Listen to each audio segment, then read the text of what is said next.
welcome back. From the photo, you can guess that I'm going to do a vase. What I'm going to do, and now that I know how to time-lapse it, what I did is I've used clear plastic before, but then when you fold your plastic to get the pleats for a vase, it's very difficult. It's harder. So I've used this wrapping paper that I got at the dollar store. And notice that there's this side and this side. So what I did initially when I first used this was I took a small piece and I put a drop of resin on this side and then this side. And then when the drop cured, I saw which one was easy to peel off, and it was this side. So I'm actually going to pour on here. So excuse the redness of this, but I'm going to pour on here because you'll see as the steps go by, and I will more than likely just do sort of a time lapse of what I do and how I get it set up. And I did want to say a shout out to Cassie, who is my resin guru. She knows all about resin and different types. So she recommended a thick resin, which is what I want to try today, called Beast Bond from Amazon. So thank you, Cassie. I'm going to try that. And on top of what I'm going to do with the alcohol inks is I'm going to try to see if I can fit in a bloom on top of it, which was an idea from Sandra L. I'll have to get her last name. I've never done a vase with alcohol inks and a bloom, so we'll see. So I will see you shortly, and I will be very quiet.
Okay, so I'm really sorry about the angle, but I didn't know how to tape with my phone this tall thing. So I took a jar, I put a glass sort of container on top, taped it so that it's secure.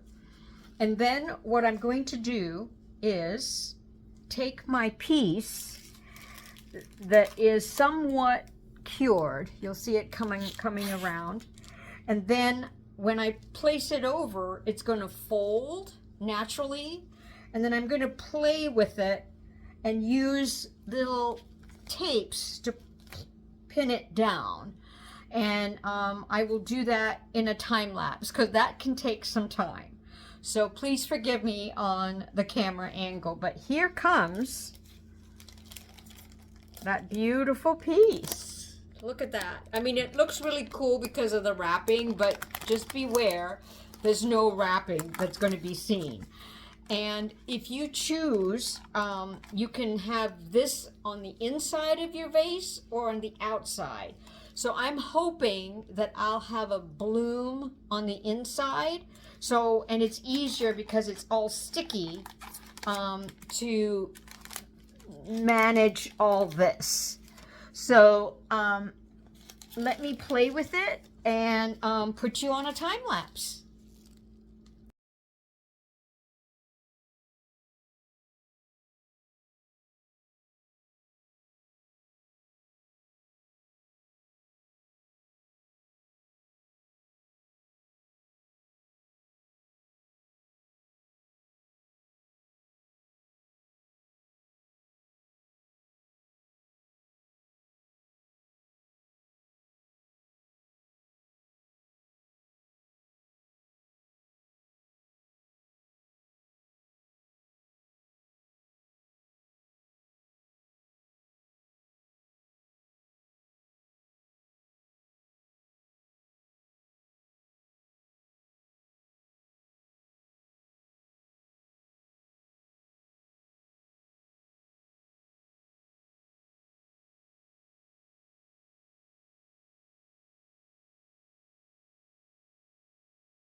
All right, looks like a hot mess, right? Well, I did was pull that out of the little jar that it was in. And now I'm going to remove, first of all, the tape. Really looks cool, you know, with that wrapping paper in the inside. I've done it before where I've left that in and then the inside looks like this. But I really want to know what the inside looks like after doing that 3D blooming. So let's see. Okay, so supposed to be able to just gently remove, I'll have to get rid of all those extra bits of the wrapping paper. Ooh, okay. Oh, cool. So I'm not expecting the 3D bloom to spread because it's a different resin that I use. Oh, look! Wow! It was all reddish and now it's all bluish. So let me get rid of all the stuff here. So let me show you. Oh, that's kind of cool from the bottom. And then here are the sides. And I, of course, have to clean up all these little edges here. And I will do so. But look at those folds. Look how pretty. And I do like, actually, the stripes of the 3D bloom, which didn't turn out like a 3D bloom. And then here is the inside. Oh, I'm so thrilled with this vase. I just love all this folding. Oh, wow. Happy girl am I. Okay. It's really not as difficult to do as I may have made it look like when I was doing it, but I sure like how this turned out. Oh, I just love those folds. And see, this is the best. It's softer than plastic. So it's when you take it after you've poured and you layer it, it just naturally folds and creates these folds. So anyway, hope you enjoyed that, and see you next time, and thank you for watching.